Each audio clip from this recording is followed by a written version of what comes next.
Mata TV YouTube Indonesia dengan bangga mempersembahkan sebuah storytelling kekinian abad ini diangkat dari karya besar S.H. Mintarja yang sangat populer di masanya, berlatar belakang kisah tanah Jawa masa lampau, tepatnya di penghujung kejayaan kerajaan tanah Jawa dengan judul Api di Bukit Menoreh.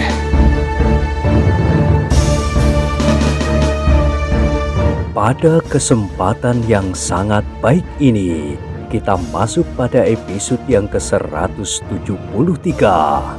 Selamat menikmati.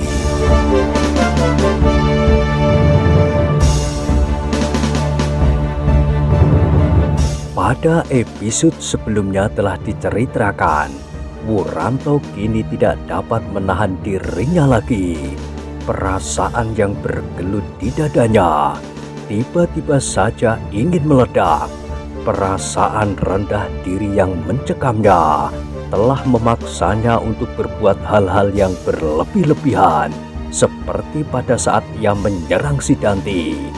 Dengan dada tengadah ia berkata, "Apakah kalian belum tahu bahwa akulah yang memungkinkan kalian memasuki padepokan ini? Tanpa aku, kalian telah dihancurkan oleh pasukan Tambak Wedi sebelum kalian sempat mendekati regol padepokan ini." Beberapa orang prajurit Pajang itu saling berpandangan, namun jawaban itu tidak menyenangkan hati mereka. Prajurit tertua di antara mereka segera melangkah maju dan bertanya, "Hei, Wuranto, bukankah namamu Wuranto? Menurut pengakuanmu, apakah yang telah kau lakukan sehingga kau dapat mengatakan kepada kami bahwa kau telah memungkinkan kami memasuki padepokan ini? Hanya para pemimpinmu yang tahu siapakah Wuranto." Sekali lagi prajurit itu saling berpandangan, dan prajurit yang tertua itu bertanya sekali lagi, "Siapakah para pemimpin yang kau maksud?" Sejenak Wuranto terdiam. Ia belum banyak mengenal nama-nama para pemimpin prajurit Pajang, tetapi satu justru yang tertinggi telah dikenalnya. Karena itu maka kemudian ia menjawab, "Untara, Untara mengenal aku dengan baik." Dada para prajurit itu berdesir, tetapi tidaklah mustahil bahwa orang ini langsung berhubungan dengan Untara. Hal itu memang pernah juga dilakukan oleh Untara, mempergunakan orang-orang dalam tugas-tugas sandi, dan orang-orang itu yang mengenal hanyalah Untara sendiri.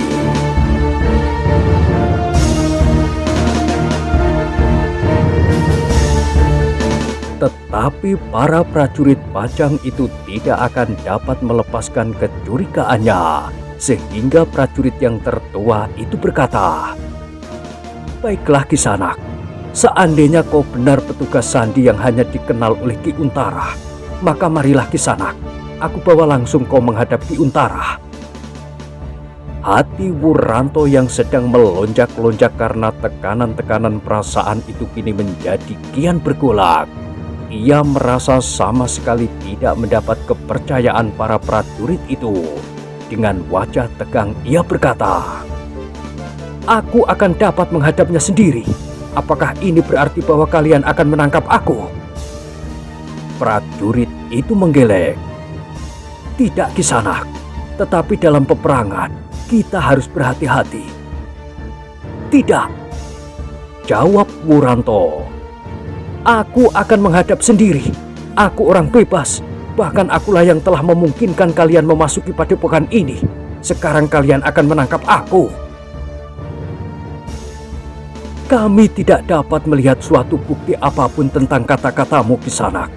Karena itu, maka satu-satunya cara yang dapat kami tempuh adalah membawa Kisanak menghadap Ki Untara. Nah, Ki Untara akan dapat berkata sesuatu kepada kami tentang Kisanak. Sebab seperti yang Kisanak katakan, salah seorang dari para pemimpin Pajang yang telah mengenal Kisanak dengan baik adalah Ki Untara. Wajah Wuranto menjadi merah. Ia merasa alasan-alasannya tidak didengar sama sekali oleh prajurit-prajurit Pajang itu. Karena itu maka katanya, "Biarkanlah aku berbuat menurut kehendakku. Nanti aku akan datang kepadanya, atau Kakang Untara akan mencari aku untuk mengucapkan terima kasih kepadaku. Sekarang kalau kalian tidak percaya kepadaku, nah pergilah, bertanyalah kepada Ki Untara, siapakah anak muda Jati Anom yang bernama Wuranto." Prajurit-prajurit itulah yang kini tersinggung mendengar jawaban Wuranto yang aneh itu. Justru dengan demikian, maka nafsu mereka untuk membawa Wuranto menjadi semakin besar. Bukan karena kecurigaan mereka, tetapi karena mereka merasa kewajiban mereka seolah-olah dianggap kurang berarti. Bahkan pemimpin mereka, senopati mereka pun telah diremehkan oleh anak muda yang menyebut dirinya bernama Wuranto itu. Dengan demikian, maka wajah para prajurit itu menjadi semakin tegang. Hati mereka yang panas terbakar oleh pertempuran yang baru saja terjadi masih juga belum padam. Karena itu maka sikap Wuranto agaknya telah menyalakan api yang masih tersimpan di dalam hati mereka. Maka sejenak kemudian, prajurit yang tertua di antara mereka itu berkata lagi, "Kalau demikian Kisanak, maka kami akan memaksamu. Kami adalah prajurit-prajurit Pajang yang berada di dalam lingkungan lawan. Karena itu setiap orang yang bukan berasal dari kami harus kami curigai, termasuk kau." Wajah Wuranto yang merah menjadi semakin menyala. Kemarahannya kini telah memuncak. Ia merasa seolah-olah orang Pajang itu sama sekali tidak mengenal terima kasih. Seperti juga Agung Sedayu. Sebelum semuanya ini terjadi, ia adalah umpan yang pertama kali dilontarkan ke dalam sarang serigala ini. Ia adalah orang yang pertama kali harus berhadapan dengan si Danti bahkan di Tambak Wedi. Hampir saja lehernya dijerat di tiang gantungan. Tetapi kini, setelah semuanya selesai, maka ia seolah-olah tidak dibutuhkan. Setelah Sekar Mirah bertemu dengan Agung Sedayu, maka kehadirannya sama sekali tidak dihiraukannya. Bahkan yang pertama-tama dilontarkan kepadanya adalah penghinaan. Kemudian dengan sombongnya, Agung Sedayu memamerkan kelebihan-kelebihannya padanya. Dan kini prajurit-prajurit Pajang itu juga ingin menangkapnya, membawanya kepada Untara sebagai seorang tawanan.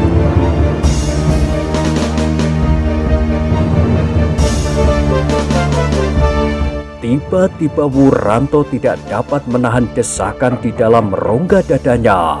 Dengan lantang ia berteriak, "Hei, orang-orang Pajang, jangan terlampau sombong. Tak seorang pun di antara kalian yang berani memasuki padepokan ini. Selagi kita Tambak Wedi, si Danti beserta Sono Keling masih mampu menggenggam senjata mereka. Tak seorang pun dari kalian, termasuk Agung Sedayu adik Untara itu, yang berani menghadapi si Danti dan Sono Keling pada saat-saat mereka masih bersatu tujuan. Kini aku berhasil memisahkan mereka karena permainanku. Dengan mengumpankan alap-alap Jolotundo, aku berhasil mengadu dua kekuatan yang ada di padepokan ini. Kekuatan Jipang dan kekuatan Tambak Wedi. Baru setelah keduanya hancur kalian berani masuk. Sekarang kalian menyombongkan diri akan menangkap Wuranto. Nah, lakukanlah. Lakukanlah setelah Wuranto menjadi mayat. Apa yang aku lakukan sebelum ini memang sudah harus bertaruh nyawa. Pagi ini seharusnya aku sudah mati di tiang gantungan apabila aku tidak berhasil melarikan diri. Umurku ini adalah umur yang berlebihan. Karena itu, ayo, bunuhlah aku. Aku tidak akan melawan. Tetapi jangan mimpi membawa Wuranto hidup-hidup kepada Untara." Darah para prajurit-prajurit Pajang itu segera mendidih. Mereka tidak tahu apa yang telah dilakukan oleh Wuranto. Karena itu maka yang termuda di antara mereka segera melangkah maju. Untunglah bahwa yang tertua masih juga dapat menahan diri. Digambitnya prajurit yang masih muda itu sambil berkata, "Biarlah aku yang menyelesaikannya." "Bagus, ayo selesaikan bersama-sama. Aku tidak akan lari. Aku sudah bersedia untuk mati. Aku sudah hidup lebih lama sesiang ini." Ketika prajurit yang tertua itu melangkah maju, ia melihat Wuranto berdiri tegak sambil menengadahkan dada, tetapi tidak tampak tanda-tanda bahwa anak muda itu akan melawannya. "Apakah kau memerlukan pedang?" bertanya prajurit tertua itu. "Bukankah kau ingin melawan?" Wuranto menggeleng. "Aku tidak perlu melawan kalian. Tak ada artinya." Prajurit-prajurit Pajang mengerutkan kening mereka. Ada di antara mereka yang mengartikan kata-kata Wuranto itu sebagai suatu penghinaan, seolah-olah para prajurit Pajang itu tidak berarti buat dilawannya. Tetapi ada pula yang melihat keanehan sikap Wuranto itu. Ternyata ia benar-benar tidak bersiap untuk melawan. Prajurit yang tertua di antara mereka itu menarik nafas dalam-dalam. Akhirnya ia berkata, "Kau membingungkan kami." "Bukan maksudku," jawab Wuranto. "Kau sendirilah yang membuat dirimu bingung. Apakah kau termasuk salah seorang prajurit Tambakwedi yang berusaha membunuh diri dengan cara itu?"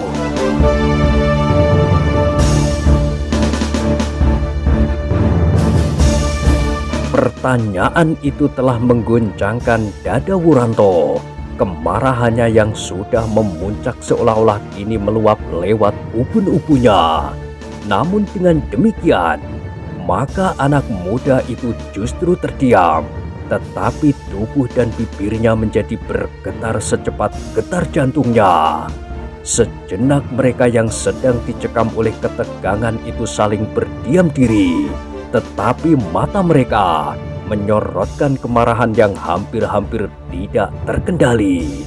Namun tiba-tiba mereka dikejutkan oleh suara seseorang di belakang pagar dinding batu di antara dedaunan yang rimbun. "Kalian ternyata telah menjadi salah paham." Dengan serta-merta mereka segera berpaling. Dari antara dedaunan yang rimbun itu, maka meloncatlah seorang tua dengan cekatan. Orang itu adalah Ki Tanumetir. "Siapakah Kisanak?" bertanya salah seorang dari para prajurit itu. Ternyata prajurit itu juga belum mengenal Ki Tanumetir. Ki Tanumetir tersenyum, tetapi hatinya menjadi cemas juga. Apabila para prajurit itu belum mengenalnya, maka keadaannya tidak akan berbeda, seperti juga Wuranto. Maka para prajurit itu pasti ingin membawanya kepada Untara. "Apakah kalian belum mengenal aku?" bertanya Ki Tanumetir itu. Prajurit yang bertanya kepadanya itu menjawab, "Aku tidak mengenalmu." Ki Tanumetir mengerutkan keningnya. Perlahan-lahan ia melangkah maju. Diamatinya prajurit yang menjawab pertanyaannya itu. Seorang prajurit muda yang gagah, bertubuh tinggi dan berdada bidang. Di lambungnya tergantung sehelai pedang yang panjang. Tetapi Ki Tanumetir semakin dicemaskan oleh sikap para prajurit itu. Apakah yang harus dilakukan seandainya mereka bersikap keras kepadanya, seperti kepada Wuranto?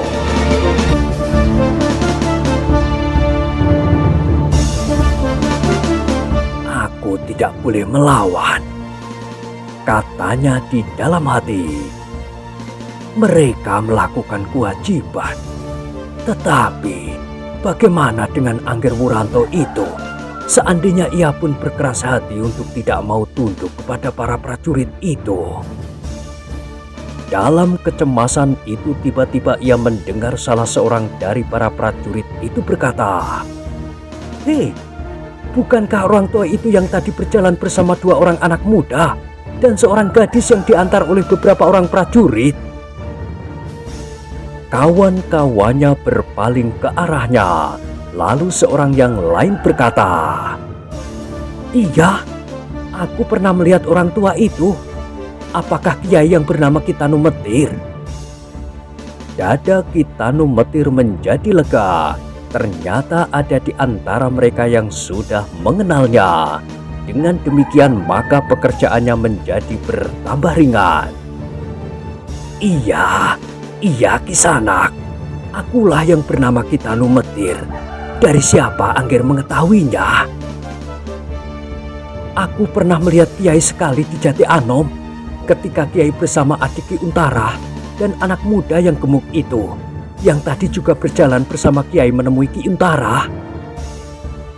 Kitanu Metir mengangguk-anggukkan kepalanya sambil tertawa pendek. Iya, itulah aku. Kenapa tiba-tiba saja Kiai sudah berada di sini pula? Tidak Kisanak, tidak dengan tiba-tiba. Aku telah datang lebih dahulu dari pasukan Pajang.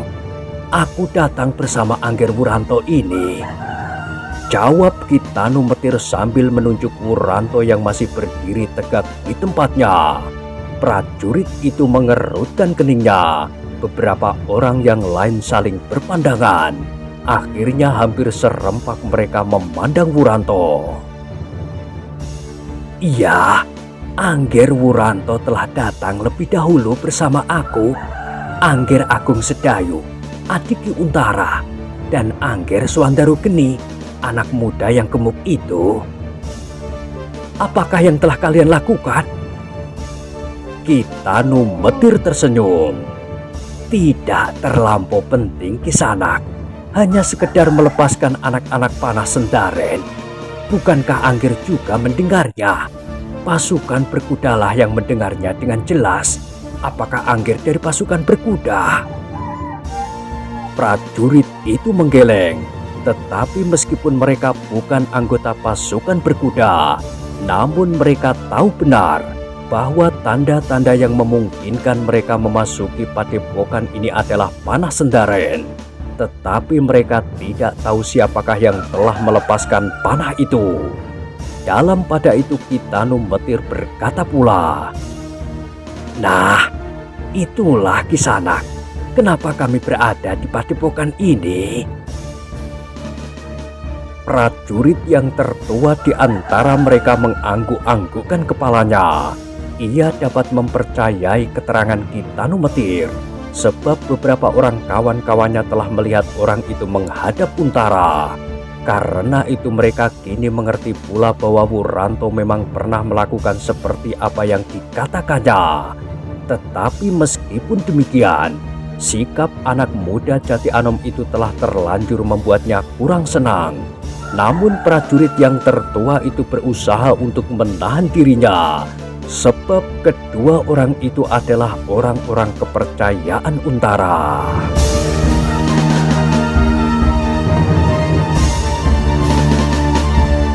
Tetapi yang aneh bagi mereka, betapa Wuranto berani mengatakan bahwa Untaralah yang harus datang kepadanya. Sejenak para prajurit itu saling berdiam diri. Kitanu Metir pun berdiri saja sambil mengangguk-anggukkan kepalanya. Ia mengharap bahwa keadaan akan menjadi berangsur baik setelah mereka, para prajurit itu, mengetahui dan mengenal Wuranto. Hati Kitanu Metir pun menjadi lega ketika prajurit yang tertua itu pun berkata, "Baiklah Kiai, apabila demikian, maka kami tidak akan keberatan membiarkan kalian berada di padepokan ini menurut kehendak kalian. Tetapi ingat bahwa ada di antara kami yang belum mengenal kalian sama sekali. Karena itu, sebaiknya kalian tidak berada di tempat yang terlampau jauh dari Banjar. Setiap saat, kalian akan mendapat pertanyaan-pertanyaan yang serupa, dan mungkin ada di antara kami prajurit-prajurit Pajang yang sama sekali tidak mengenal kalian, sehingga sikapnya pasti tidak akan menyenangkan, seperti sikap kami juga." Oh, tidak apa Kisanak. Kalian sedang melakukan kewajiban. Karena itu, maka sikap kalian dapat kita mengerti. Prajurit itu mengangguk-anggukkan kepalanya. Terima kasih atas pengertian kalian. Sekarang, kami akan meneruskan kewajiban kami. Aku nasihatkan pergilah ke Banjar, supaya kalian tidak menjumpai persoalan yang serupa. Terima kasih Kisanak, jawab Kitanu Metir. Para prajurit itu pun kemudian meninggalkan Kitanu Metir dan Wuranto berdua. Mereka berjalan menyelusuri jalan-jalan padepokan untuk melakukan pengawasan. Mungkin masih ada laskar Tambakwedi yang tersembunyi, atau mungkin orang-orang Jipang sepeninggal para prajurit itu. Maka berkatalah Kitanu Metir kepada Wuranto, "Marilah Ngger, kita pergi ke Banjar Padepokan ini. Di sana Agung Sedayu, Swandaru dan Sekar Mirah sudah menunggumu." Wuranto mengerutkan keningnya, kemudian terdengar suaranya bernada rendah. "Untuk apa mereka menunggu aku?" Kitanu Metir adalah seorang yang telah cukup umur. Pengenalannya atas perangai anak-anak muda cukup tajam. Ia mencoba untuk mengerti apakah sebabnya, maka tiba-tiba Wuranto bersikap aneh. Sejak di dalam gubuk Sekar Mirah, kemudian hilang tanpa pesan apapun. Namun Kitanu Metir tidak segera dapat mengerti dengan pasti apakah sebabnya. Ia hanya dapat meraba-raba dan menerka. Tetapi dugaan Kitanu Metir atas persoalan yang sebenarnya masih sangat kabur. Sekali lagi Kitanu Metir itu mengajak, "Angger Wuranto, marilah kita pergi ke Banjar. Kita harus menunjukkan diri kepada Angger Untara. Agung Sedayu dan Swandaru sudah lama menunggu Angger di sana. Aku sudah mencari Angger di mana-mana. Baru sekarang aku menemukan Angger. Kemana Angger selama ini? Dan kenapa Angger pergi tanpa pesan apapun? Dada Angger sedang terluka, meskipun untuk sementara telah tidak mengalirkan darah lagi." Wuranto menarik nafas dalam-dalam. "Tugasku yang berbahaya, yang harus aku pertaruhkan dengan nyawa telah selesai. Buat apa orang-orang Pajang dan Kiai memerlukan aku lagi?" "Ah, jangan begitu, Ngger. Semua orang menunggu Angger."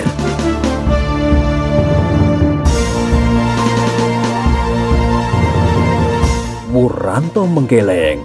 Katanya, "Tidak, mereka hanya memerlukan aku selagi mereka tidak dapat melakukan sesuatu pekerjaan.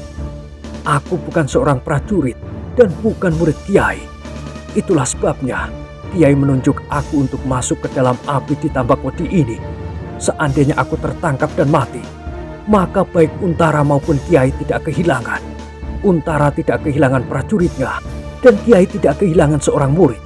Bukankah begitu?" "Jangan beranggapan begitu, Ngger.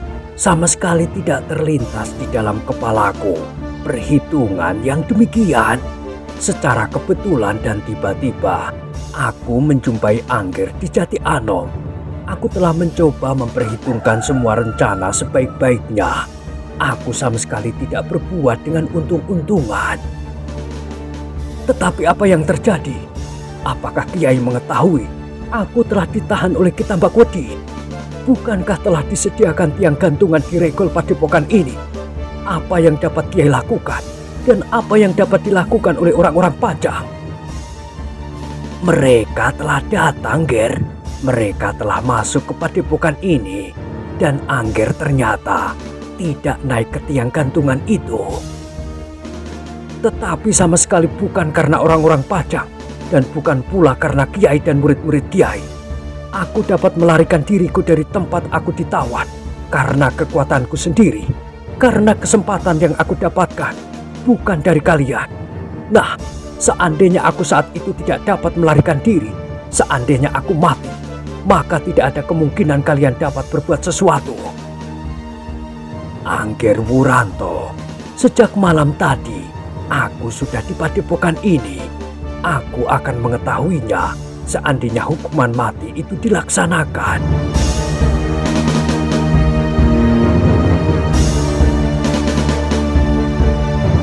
Apa yang dapat Kiai lakukan seorang diri di sini? Apakah Kiai juga akan membela kematianku dengan membunuh diri, melawan Kitambakwedi?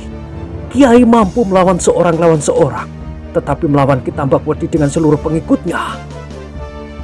Ternyata mereka berbentrokan sendiri, Nger. Kenapa mereka berbentrokan sendiri, Kiai? Kenapa? Apakah hal itu dapat terjadi begitu saja tanpa sebab? Hal itu akan mungkin sekali, Nger. Dua kekuatan yang dasarnya telah berbeda sumbernya dan berbeda tujuannya. Kalau di antara mereka terjadi persetujuan, maka itu hanyalah untuk sementara. Omong kosong. Kitanu Metir terperanjat mendengar jawaban Wuranto. Kini ia menjadi semakin tidak mengerti apakah sebenarnya yang telah mengganggu anak muda itu. Dugaannya tentang sebab-sebab dari tindakan-tindakan yang aneh itu justru menjadi kabur. Jadi bagaimanakah, Nger? Bertanya Kitanu Metir dengan dada berdebar-debar. Pertempuran di antara mereka itu telah dibakar oleh suatu sebab yang berhasil aku tumbuhkan. Seandainya alap-alap Jolotundo tidak menjadi gila, apakah pertempuran itu dapat terjadi? Kitanu Metir mengangguk-anggukkan kepalanya. Aku berhasil menumbuhkan pertentangan itu. Aku mengumpankan alap-alap Jolotundo yang menjadi gila karena Sekar Mirah. Kegilaannya itulah yang telah membakar padepokan ini. Baru setelah padepokan ini hangus, pasukan Untara itu datang. Itu pun karena aku pula. Karena aku datang ke Jati Anom, memberitahukan keadaan padepokan ini, kemudian membawa Agung Sedayu dan Swandaru masuk. Nah, siapakah yang sebenarnya berhasil melakukan tugasnya? Aku, Untara, Agung Sedayu dan Swandaru atau Kiai? Sekarang, setelah semuanya selesai, tak seorang pun lagi menghiraukan aku. Semuanya tidak memerlukan aku lagi. Mereka memamerkan kepandaian mereka bermain pedang. Kiai, aku memang bukan seorang prajurit. Aku memang tidak secakap Agung Sedayu dan tidak secepat para prajurit Pajang memainkan senjata. Tetapi aku juga mempunyai harga diri, Kiai. Setelah Agung Sedayu dapat bertemu dengan Sekar Mirah, maka keduanya sekali lagi tidak menghiraukan aku lagi.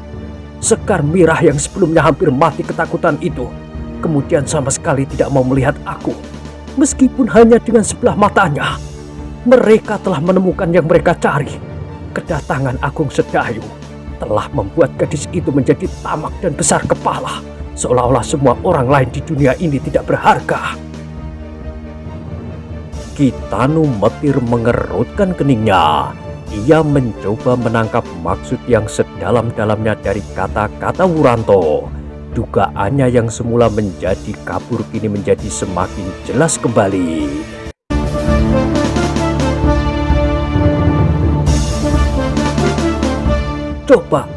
Coba Kiai sebutkan, siapakah yang sebenarnya dapat mengalahkan Padepokan Tambakwedi dan membebaskan Sekar Mirah? Siapa? Kitanu Metir tidak segera menjawab. Kini semua orang di padepokan ini menghina Wuranto, para prajurit itu, Sekar Mirah, Agung Sedayu, dan semuanya. Wuranto berhenti sejenak. Nafasnya menjadi terengah-engah dan wajahnya menjadi merah. Terasa betapa dadanya dihentak-hentak oleh dentang jantungnya yang semakin cepat. Kitanu Metir masih berdiam diri. Kini ia dapat meraba apakah yang telah mendorong Wuranto berbuat demikian. Hampir pasti. Meskipun demikian Kitanu Metir masih cukup berhati-hati untuk berbuat dan berkata sesuatu. Ternyata perasaan Wuranto terlampau peka dan terlampau mudah tersentuh. Kitanu Metir menarik nafas dalam-dalam ketika ia mendengar Wuranto itu mengulangi pertanyaannya. Siapakah Kiai? Seharusnya Kiai dapat menyebutkan siapakah yang sebenarnya berhasil di dalam tugasnya. Sebab Kiai mengetahuinya sejak permulaan. Tidak seperti prajurit-prajurit Pajang itu. Begitu mereka datang, mereka menganggap dirinya lah yang paling berjasa. Seperti juga Agung Sedayu yang merasa seolah-olah ialah yang telah membebaskan Sekar Mirah. Siapa? Coba sebutkan. Apakah Kiai berani menyebutkannya? Karena Kiai Guru Agung Sedayu barangkali. Kitanu Metir mengangguk-anggukkan kepalanya.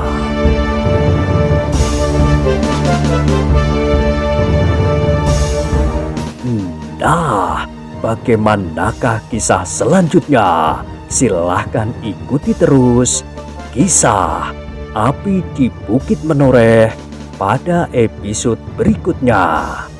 Sampai jumpa.